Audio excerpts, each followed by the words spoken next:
Well, hey there, everyone. It's Monday and time for another Monday Mastery. I'm author and dating coach Rick Soderbeer, and I'm here to help you with your dating and relationship questions, thoughts, and concerns.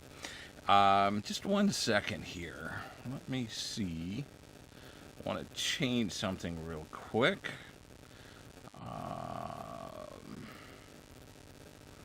And I missed this. Oh, I'll have to do it some other time. Never mind. Never mind.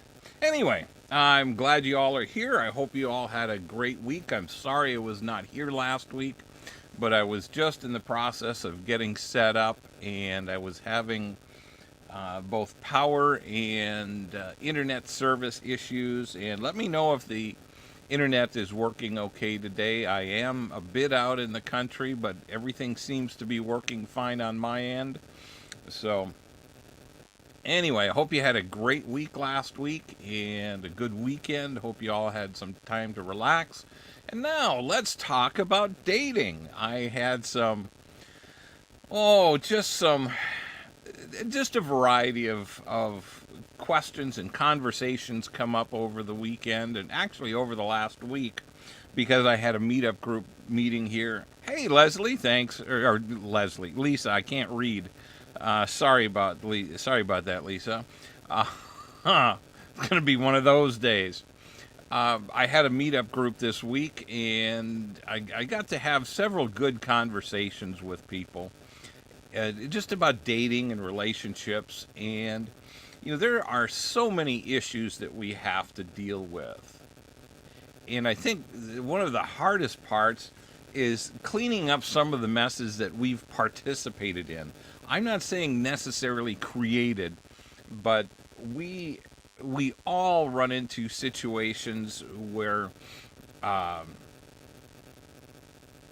we have problems. We have a problem partner, and sometimes it's our fault, sometimes it's not. But we have to learn how to get past those things if we want to move on to a new and healthy relationship. And unfortunately, too many people just jump from one relationship to the next relationship to the next relationship, serial monogamy, and it's difficult to recover, to grieve, to heal the loss of those relationships. And especially for guys, we tend to just stuff it and stuff our emotions and move on. But that's not always the healthy thing. Now, for ladies, for guys, that's how we generally deal with things. There are times that we need to take some space and recover, but most of the time, as men, we're taught and some biology tells us that no, we're not going to bother the woman with our problems, and we're going to tough it out. We're going to protect you and move on. Assuming you're in a relationship, but so you can't always expect the guys to be straightforward and be touchy feely and be emotional. It's just not in our DNA. And if that's the kind of guy you want, you're probably not, or you think you want, let's put it that way, you're probably not going to be extremely happy long term, because you're generally going to have a man that cares more about his feelings than protecting you, or to doing the things that you expect a man to do in a relationship. There's a fine line that we walk. There's a fine line of masculinity and femininity. And if we walk too close to that line of femininity as a man, we just don't. We're not going to be the men that you love, adore, and cherish. We're going to be the men that have to, or those are going to be the men that have to be led around, told what to do, and told how to make you happy, And so it's a very fine line. So some of these conversations came up this week, or this past week, and it's difficult. It's difficult for guys and ladies. I know it's difficult for you too, because you're looking for that gentleman, that guy that will hopefully take care of you and be your protector in some way, shape, or form. I'm not saying that he has to go out and slay dragons for you, but he has to be there to protect you physically. A couple of years ago, I was with a woman, and she was looking down at her phone, and we're walking across a parking lot, and the car is coming, and I just gently put my hand on her shoulder or on her arm to indicate that she needed to stop. And she looked at me with this dirty look. What did you do that for? And I said, well, there was a car coming and I didn't think you saw it. I saw it. I can take care of myself. I've survived 60 years without you. Well, that was a kick in the teeth. I was trying to protect her as a gentleman, and she just turned around and flat out told me not to do that anymore. And that was the last time I ever held the door for her. And so, and a lot of other gentlemanly things, and it just absolutely killed me. And Liz says, what? No dragons? Hello from Blizzard City. Yeah, Liz, I know. I'm coming up tomorrow, and I hope you guys have the roads cleaned by the time I get there late tomorrow night. So anyway, it's ladies. You have to walk a very fine line on what you expect from a man and what you will let him do for you. I know a lot of you can do virtually everything. A lot of you have been on your own for a long time, and you've pretty much come to the point in your lives where you really don't need anybody to take care of you.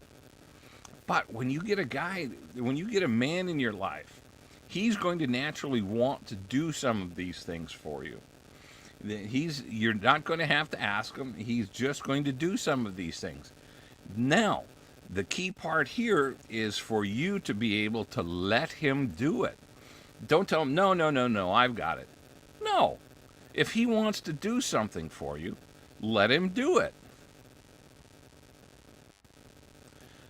Hey, Terry, thanks for joining in. I'm sorry you can only stay for a few minutes, but I love your company while it's here.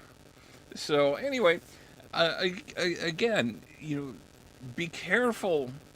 Be careful how you treat the guys around you or that you're attracting to you if they appear to be good guys. If they want to do things for you, make sure, at least some things, make sure that you allow them to do it as often or as difficult as that can be at times.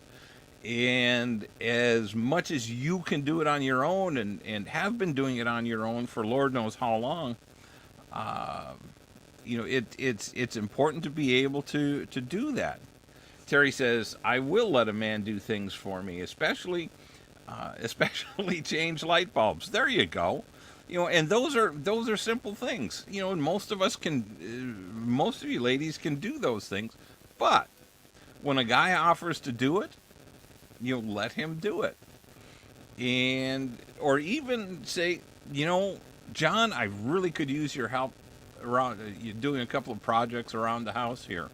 And odds are he's going to help you. And now that it may not be something that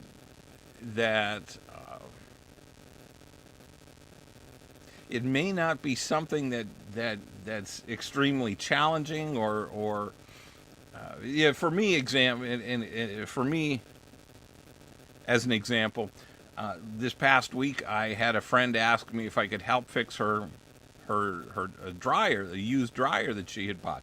She'd got the parts and I just needed to put them in. Well, I've never taken a dryer apart. A couple of videos on YouTube, and I had it apart and fixed it and put it back together. Now, not every guy is going to have the wherewithal to do those types of things. But if he does, accept him for it, and accept his help. Ladies, that was a simple project, and most of you could have done it on your own or with another girlfriend. It wasn't rocket science. So the point is here, when you get a guy that wants to help you or wants to do things for you, but you're used to doing those things on your own, stop. Take a deep breath and let him do those things.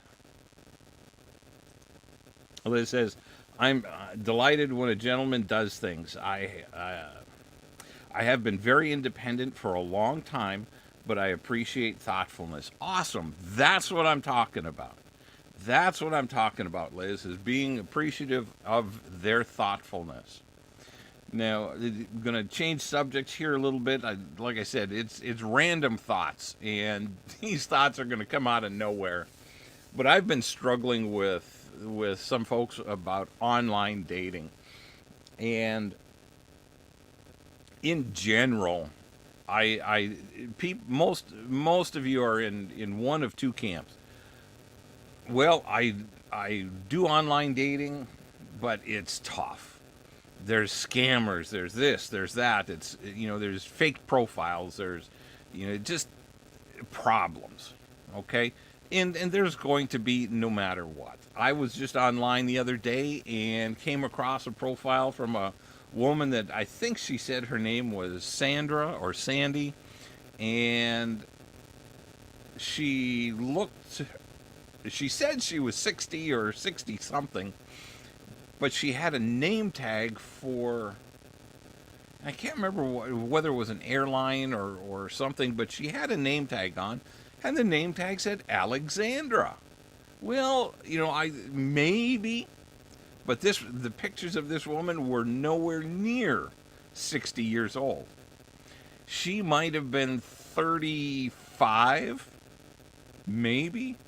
And so, the guys, ladies, the guys see these things too. We see scammers, and we see problem profiles. It's our responsibility as users of these sites to be aware. It's our hey Jacqueline, yes, that is hilarious. It's and why it appeared that it was going to be a phishing scam or some sort of romantic scam, and you have to be able to recognize these things, and so many times it's easy to get sucked in by a couple of cute pictures and them saying a lot of the right things, but in the end you have to put two and two together, and if it doesn't equal four, you just walk away from it. Just walk away. There are another 1,000 profiles that you can go through. So the whole idea is that when you're online, if you choose to do online dating, and I'm not telling anybody to do online dating, but it can be a really good tool. And it can be an awesome tool if you're open to the potential of a long distance relationship and meeting somebody outside of your 25 or 50 mile radius. And I know that's hard for a lot of you, but what I'm finding personally is that I can meet significantly more people. Now, that means that I have to be flexible. I have to be flexible to travel, but so does she. I've got certain plans in that I have in place for the next couple of years, and after that, I'm open. Are you open to that kind of flexibility? Are you open to the possibility of relocating? If you're not, if you're absolutely dead set against it, then you are going to be limited in your your particular radius of unless he's willing to relocate, or she, depending on, unless whoever you're looking at is willing to relocate to where you are. And ladies, I know that families are very important to you, and they are to guys too. We like our families, but we have just a slightly lower attachment than you all do. You know, ladies, I know you guys are into the grandkids, having a ball with them, and enjoying all that fun stuff. And grandddads, like me, I come and go and disrupt their lives for a couple of days, and then I'm off again. And it works. So, but the idea is that if you're going to be online, what does it look like to be flexible for you? Are you? Hey, Phil, thanks for joining in. And what does it look like to be flexible for you? I mean, are you willing to relocate? Are you willing to look beyond 25 miles? And I've seen some profiles that are as little as within 10 or 15 miles. Now, unless you have a really big, or really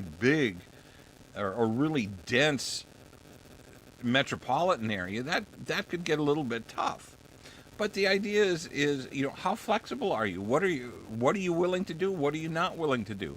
And look at online dating from that perspective. There can be some really great people out there. Hey, Addie, thanks for joining in. Addie says, shoot for me. I'm just stubborn. It would depend on where I'd have to relocate. Yeah, I understand. And Addie, can I share a bit of your, no details, but a bit of what happened the email exchange we had this weekend? But anyway, there are and then there's the camp that said no. Oh, thank you. Then there's the camp that is of the mindset that no, I'm just not dating. Or online dating, it's no good. There's nobody good online. And Addie shot me an email this weekend and shared with me some details about a gentleman she had started seeing. And the important part of this story is not where this relationship goes, or whether it will go, or whether it won't. The important part is that a couple of months ago, she and I reworked her online dating profile, and at the time she was getting. And I'm not saying this is all mine. I just recrafted some words. I'm not saying that I put any magic into her profile, but we recrafted her written profile and adjusted a couple of pictures, as I recall, and she's started to get some better results. She's met a guy that has a lot of what she's looking for, and compared to what she was finding in the past is like, oh no, not another one of these guys.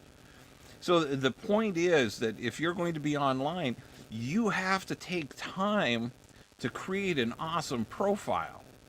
And I think she's got a really, really good profile right now, and I think the results are showing. If you're not getting the results you want, maybe seek somebody to help you, or do research online, or give me a call. It doesn't take me long. If we can shoot a couple of emails back and forth, I can knock something out for you in short order, and you can try it from there. But the whole idea is to be experimenting a little bit and change things up. I have, you guys just, you're used to writing your own profiles, and that's it. I'm used to looking at a lot of different profiles for a lot of different people. So I can come at these things with a little different perspective and not say anything significantly different than you are, but just craft the words a little bit differently to make it fit more appropriately to what you're looking for. And the part of the point of this story is I had another email over the weekend of somebody messaging me that said she had watched one of my videos, or part of it, and said, "Nah, I'm done with dating, online dating. It just doesn't work." And I said, "Before you quit, just let me take a look at your profile, send me your pictures, and let me see if I can recraft something for you." So she said, "Okay."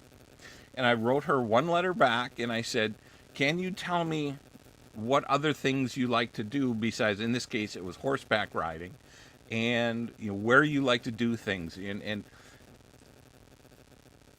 she shot an email back to me, or a message back to me, that said, "Nah, this just isn't worth it." Well, she had already, number one, she wasn't willing to put in the effort. And that's lethal. It's just, that'll kill your profile faster than anything. The whole idea is you have to invest time doing this stuff. If you're just going to do a half-hearted job, you're going to get half-hearted results. Hang on here. Let's see. Addie says, "Yes, I haven't got scammers or crap personalities matching me anymore." And see, that's the important part. A lot of, and thank you, Addie. I'm glad you pointed that out, because so many people say there's nothing but scammers on there. There's nothing but crap profiles or garbage profiles.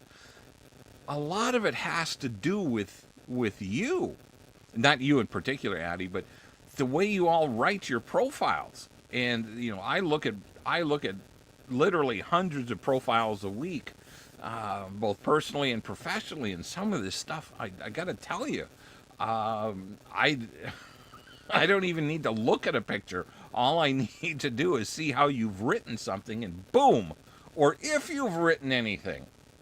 It's gotten so bad that on one site that I'm on, I said, if you haven't taken the time to fill out your profile, don't expect me to respond to you. It's that bad. And she says, "I think they're seeing I'm serious. I'm a serious looker now with the tweaking we did."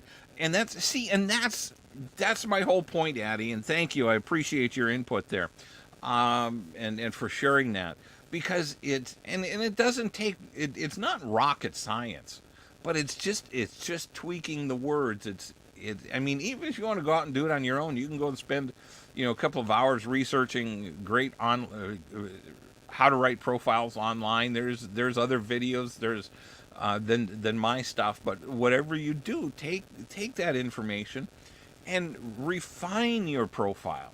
And every once in a while, update it. If there's something new and exciting in your life, if there's a new picture that you want to add, throw one up and throw a new one on there, and take another one down.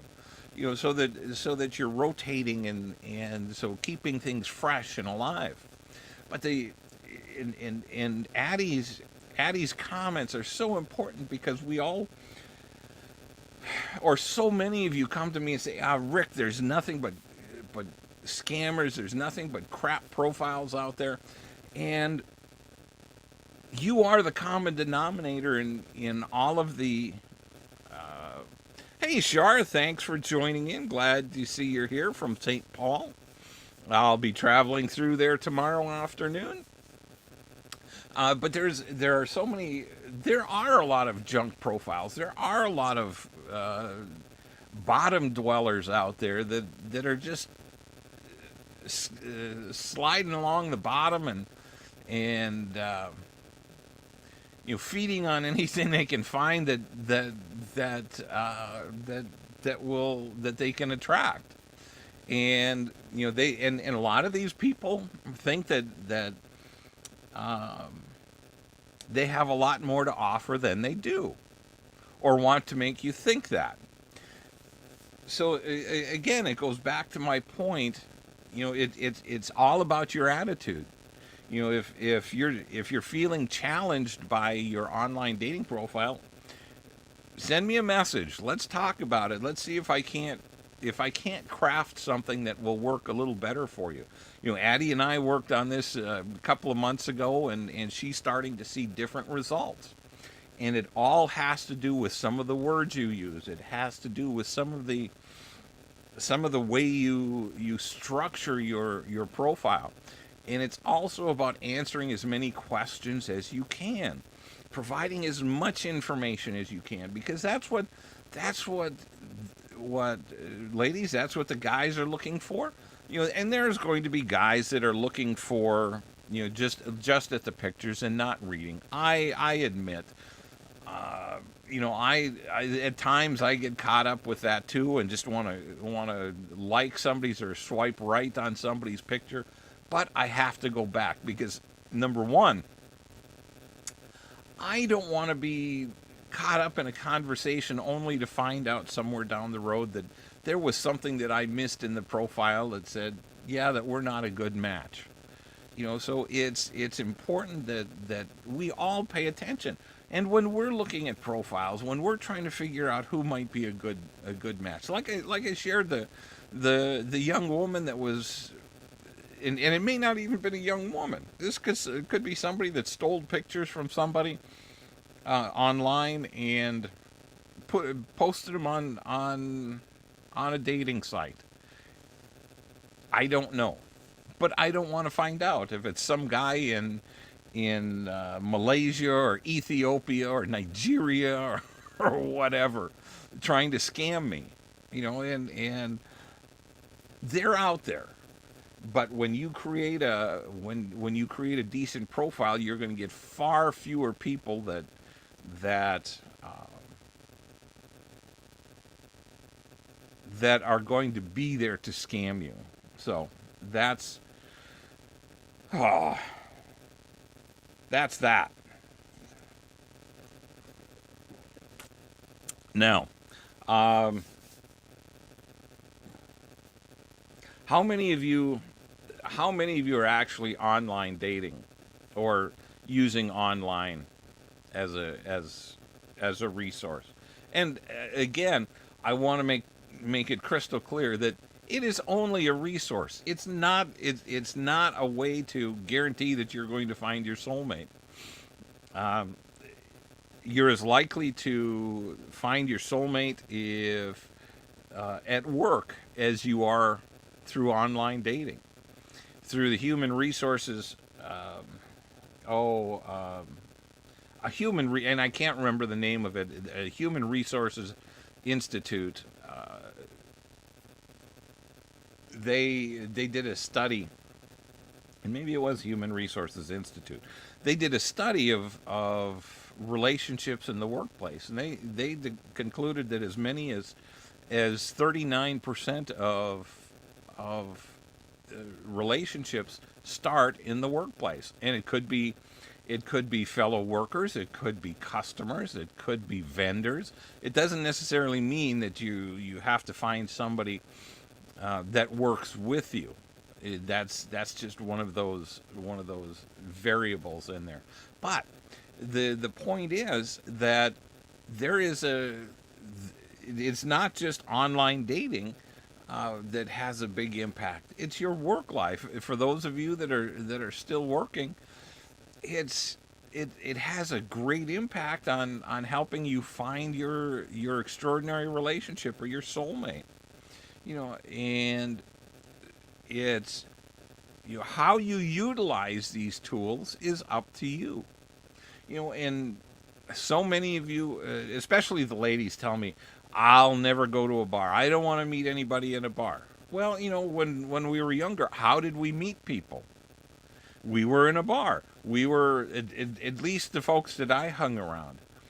Maybe some of you are, at the horse riding arena or baseball fields or any number of things. But for a lot of for me and a lot of my friends, our activity was going out on Wednesday night, Friday night and Saturday night every single week, and we did that for 3 or 4 years while we were in college.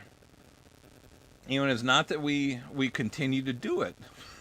Now, my friends and I, we sit outside our RVs and have a cocktail at 4 o'clock, and then we're done. It's not an all night thing like it used to be. But my point is, especially the ladies, don't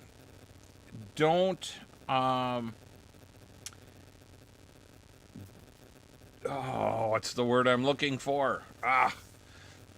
Don't just dismiss it. Just don't dismiss going to a bar offhand, just out of hand. There are plenty of things that you can do. Friends of mine asked me to go with them last night. 3 gals went to a concert last night at one of the local bars, a country and western bar. Well, I'm not telling any of you to go alone, but it's still a great place to meet people, especially if you like to dance, if you like to socialize. You can generally meet a lot of people, especially if you like a particular genre of music. Go someplace that you can enjoy that kind of music. In the Kansas City metro area, there's a place called the Phoenix Club, and that's great for jazz. You can go into the gosh, was it 19th and Vine area that has great jazz music. If that's the kind of music you like, you can go there. And the whole idea is to be out and be social, be doing things, be seen.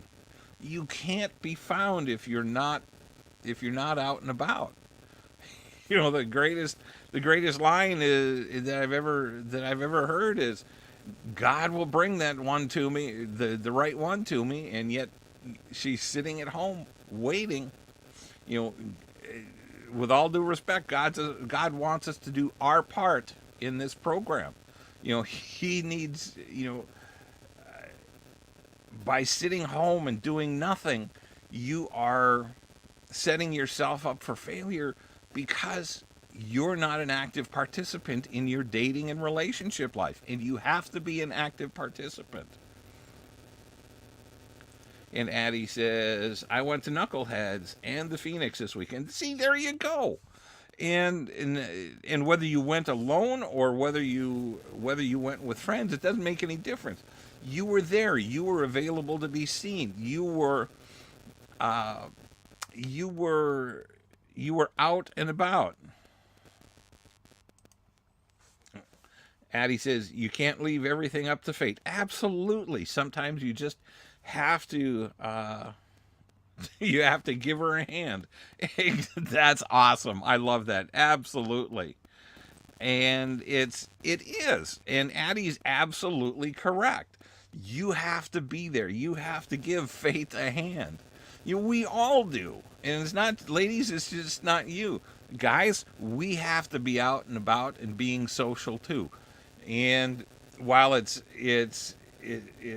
not always comfortable, guys, usually it falls on us to go and ask the lady to dance.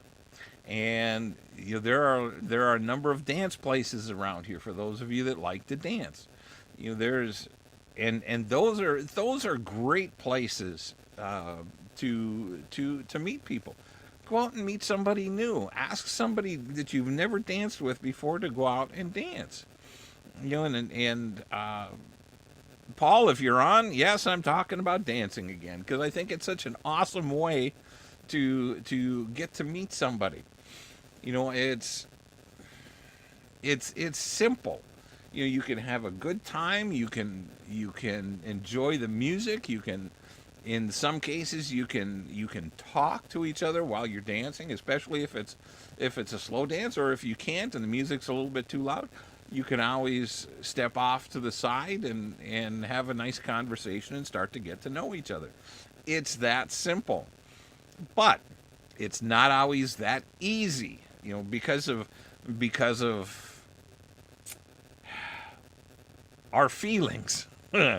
We get nervous. We We get uneasy. We get anxious. We're afraid of somebody saying no. And I don't know about you guys, but I've been said no to in my life a lot of times. And not just asking somebody to dance, but for a lot of things. A lot of business reasons. No, I don't want to. No, I don't want to do that. I don't want to buy your book. I don't want to buy your course. Okay. I didn't die. And for all of those of you out there that have asked and gotten turned down, did you die? I think not, because otherwise you wouldn't be here listening to me. You wouldn't be here chatting with me. And I'm sorry, I was just trying to make sure I caught up on notes here. But it's all a part of the process. We have to do these things. We have to step out of our comfort zones. And I can be as shy as the next person, and I still have to step out of my comfort zone and ask a woman to dance. I have to step out of my comfort zone and ask if I can buy her a drink. And I have to step out of my comfort zone. And well, I shouldn't say that. It's not out of my comfort zone to open a door for a lady as she's either coming up behind me or standing near me. Open the door. It's a great way to start a conversation.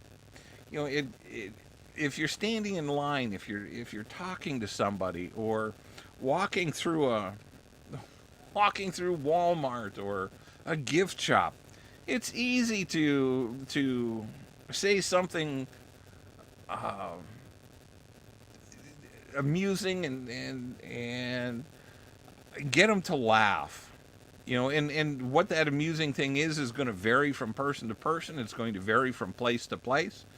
You know, it's all a matter of being a little bit creative, and it just takes a little talent. You don't have to be a 5-star comedian or a world-renowned comedian to tell a joke. You know, there's a lot of bad dad jokes out there that really can make somebody giggle. You know, and it's just, or if they don't, it's like a woman I dated last year is like, yeah, she'd just look at me and say, I don't get it. It wasn't that funny. And you just say, okay, well.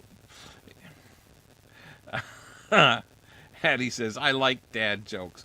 And they're some of the, you know, to me, they're just some of the dumbest jokes, but and it's just, there was a couple of girls telling dad jokes the other day, and one of them was, if a candle store burns down, does it smell nice? So anyway, that's enough of the bad dad jokes. She had a lot of others, and that's the only one I can remember off the top of my head.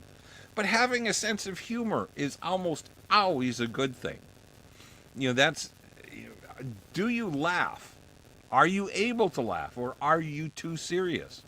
That goes back to the online dating. You know, are you smiling in any of your pictures?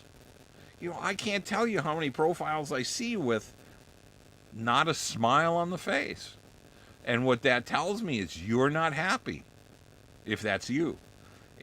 And, you know, if you're not happy, there's no reason for you to be online. There's no reason for you to be dating at this point.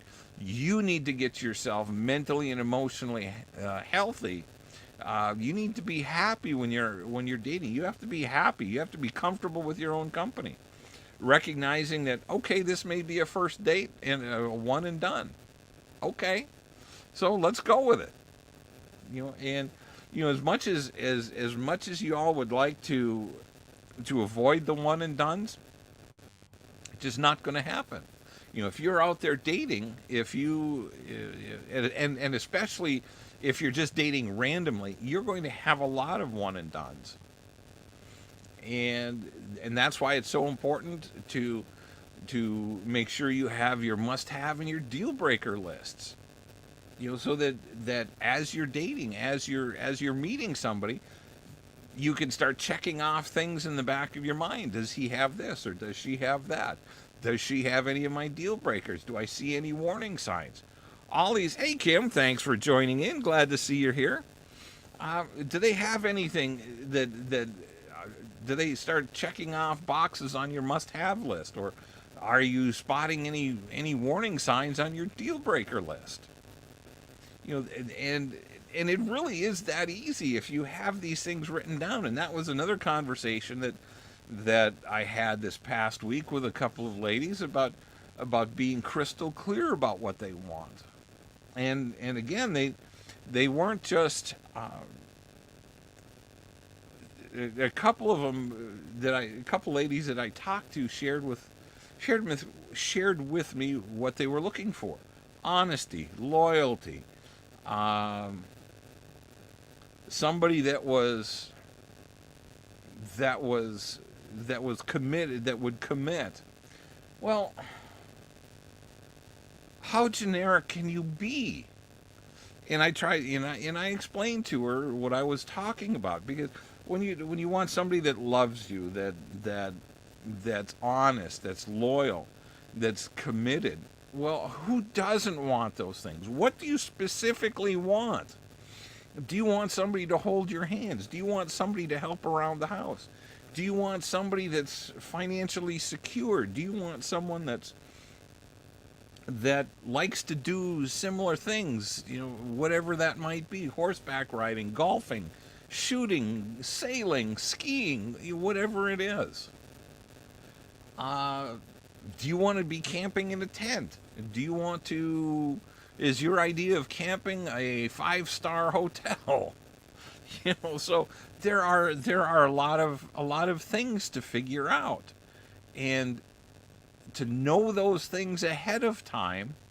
Do you want to ride on the back of a Harley? Or guys, do you want her to ride on the back of your Harley?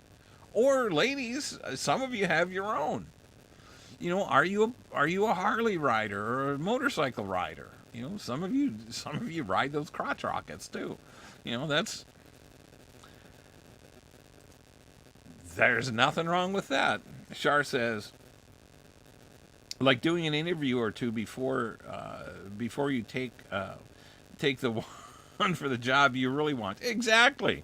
Well, that's and Shar, that's while I don't want you ever to make this like an interview, where you're drilling some guy about all of his past, all of his, what his expectations are, and creating, like you're creating some sort of contract. The idea, all of this stuff can come up in casual conversation. All of this can be very simple. You can ask a few questions, and as long as you know what's on your list, and it just keep most of it in your mind, and then you can go back to your list after a while and say, okay, did he have this, this, this, and this, or does she have that, or does she show any signs of trigger, things that trigger me, or warning signs or red flags? What am I seeing here? But the part that's so important is to be able to start recognizing these things, because when you don't, that's when you end up spending an inordinate amount of time with the wrong person. And I can't tell you how many people I've talked to over the years that have spent 2, 3, 4, 5 years in a relationship with nobody, or with somebody that ultimately they knew wasn't the right person. It just, when you start investing that much time in somebody, and then you start to think, well, I've invested 2 years, I've invested 3 years. I don't want this time to be wasted. Well, so you're going to invest more time in somebody, and only to waste it even further. There are just things that you cannot change, you cannot fix, you cannot make You cannot make somebody into the person that you want them to be. It just doesn't happen. They either are or they aren't. And I know this is the part that so many of you don't like, but when you start to recognize that somebody is not compatible, and the reality is, and you know type yes in the chat box if you've done this, where you've given them another chance, or her another chance, or her another chance, just to see if you can make this work. Just it's you cannot change somebody, and I've tried to do it, or I've tried to live with some of this stuff. Shar says yes. Anybody else? Tell me. I know Shar's not the only one. We try to we tried we and ladies, this is especially true for you. You want to put 110% in, so that when you walk away from a relationship, and he says, "Yep." When you walk away from a relationship, that you've done everything in your power to make that relationship work. That's not the way it should work. You should be able to recognize quickly whether somebody is a good fit for you.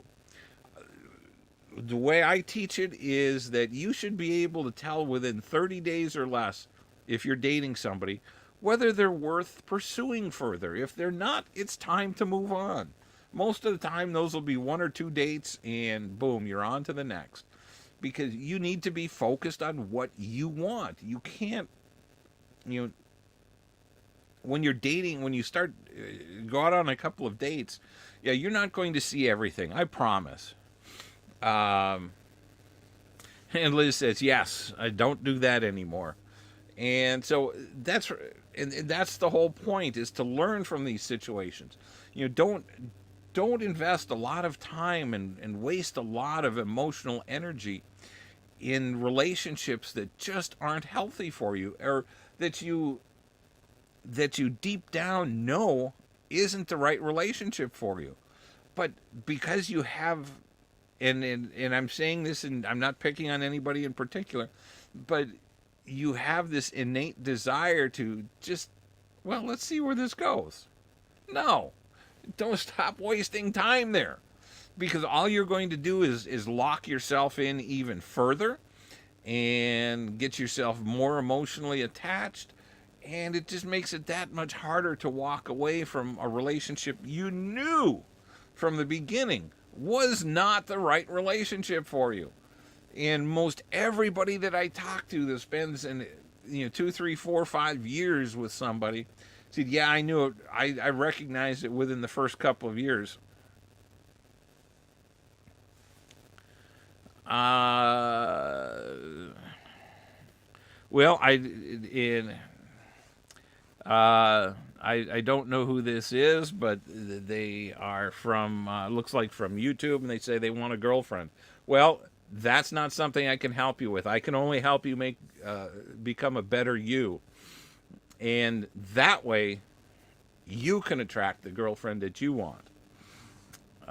So anyway, those are the things that you have to pay attention to. Just walking away from a mediocre relationship, walking away from relationships that may be even good or okay, but that they're not fulfilling. That's when you have to be an adult. That's when you have to step up and say, nope, this isn't the healthy relationship that I'm looking for. And then you have to be an adult and tell the other person, yep, I'm just not feeling a connection here. And that's as simple as it is. If you're not feeling the connection, if you're not seeing a long-term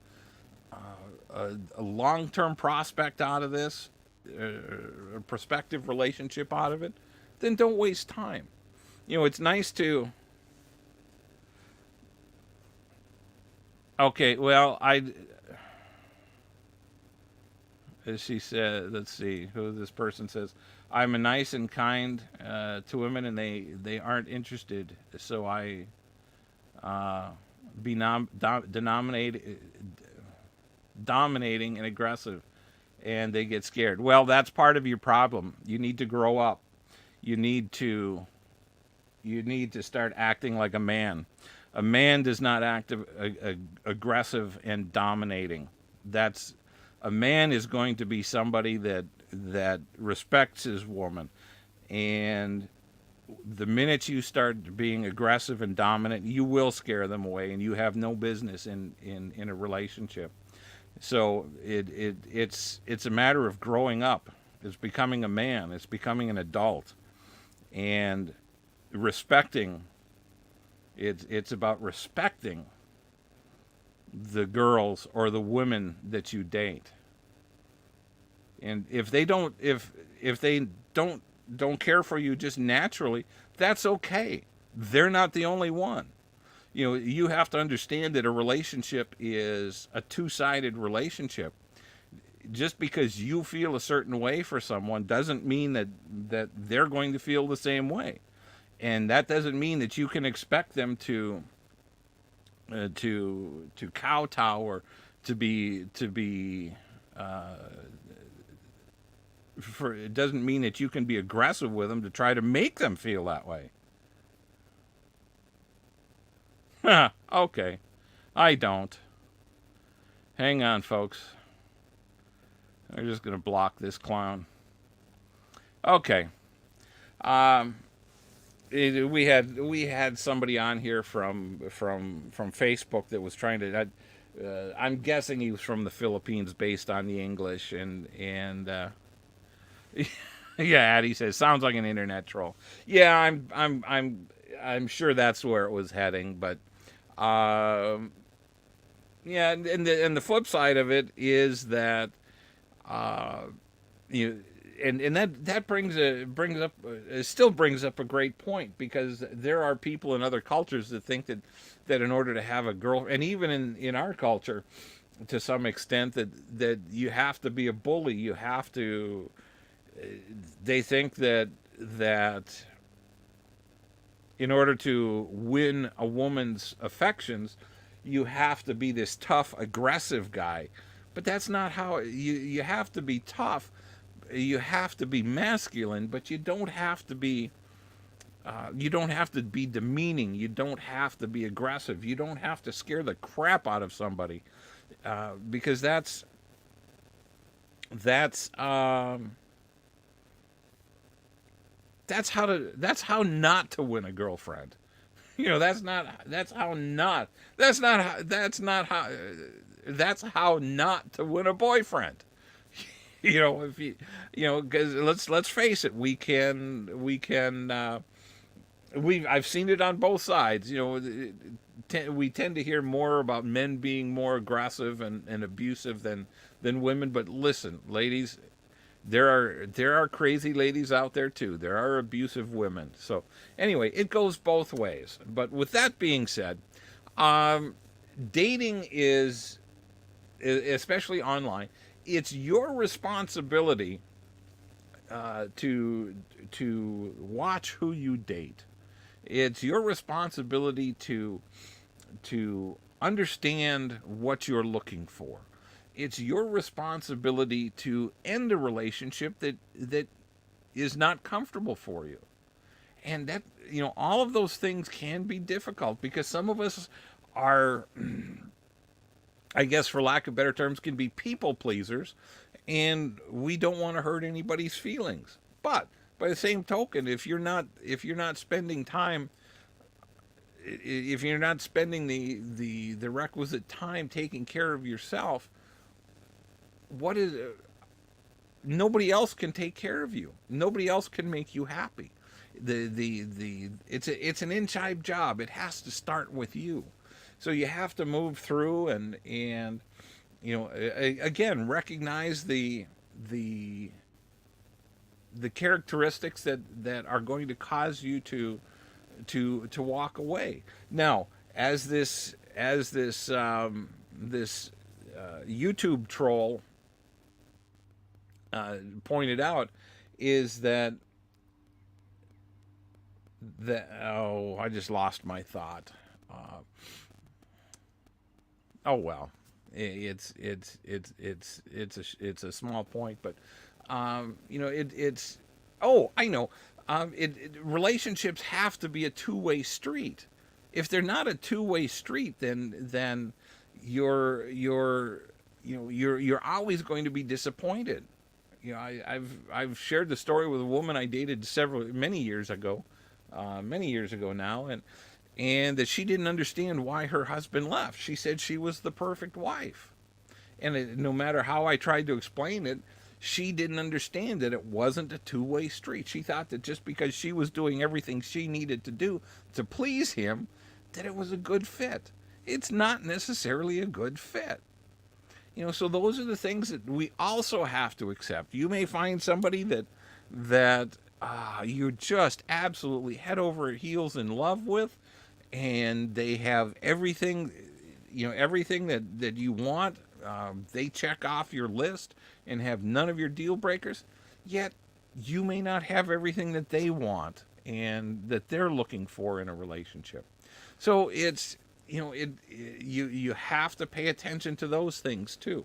So anyway, well, it's coming to the end of the hour, and I see the sun is actually falling. It's still in the sky, which is pretty cool, and it's actually starting to filter in front of my in through my window here over my awning. So with that, I think I'm going to wrap it up today. If you guys have any quick questions, we'll try to wrap those up. But hey, Addie, thank you. You're very welcome. Uh, I'm actually going to have I'm going to have a great week. I've got traveling to do tomorrow. I will be in Michigan tomorrow night, and I'll give you guys a sneak peek of my new studio up there, because I should have most of it finished in a couple of days, and then I'll start broadcasting from I may even be broadcasting from there next Monday from the new studio. But anyway, Shar, thanks for joining in. Liz, Phil, let's see, who else did I have here? Kim, thanks for being here. And let's see, who else? Jacqueline, thank you. Terry, I think that was, and Lisa, thank you. I'm glad you guys were here. Hope you enjoyed it, and I will see you next Monday. Have a great and blessed week, everyone. I love you guys, and we'll see you soon.